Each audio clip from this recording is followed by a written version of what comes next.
বা সনাতন ধর্মের মূল কথা কী?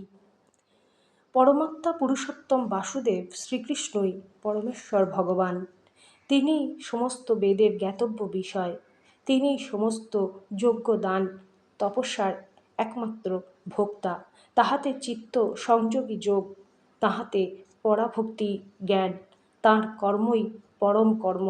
তিনি সমস্ত জীবের একমাত্র গতি। ভগবদ্গীতার মূল ভাবটি কী? প্রতিটা জীবই হচ্ছে স্বরূপে ভগবানের নিত্য সেবক এবং ভগবান শ্রীকৃষ্ণের সেবা করাই জীবের একমাত্র কর্তব্য। মায়ার দ্বারা মোহিত হয়ে জীব বিভিন্নভাবে তার নিজের ইন্দ্রিয়ের তৃপ্তি সাধন করার মাধ্যমে সুখী হবার ভ্রান্ত চেষ্টা করে, কিন্তু এভাবে সে কোনোদিনই সুখী হতে পারে না। নিজের ইন্দ্রিয় তৃপ্তি সাধনের পরিবর্তে শ্রীকৃষ্ণের ইন্দ্রিয় তৃপ্তির মাধ্যমেই জীবনের চরম সার্থকতা। এভাবেই প্রকৃত সুখী হওয়া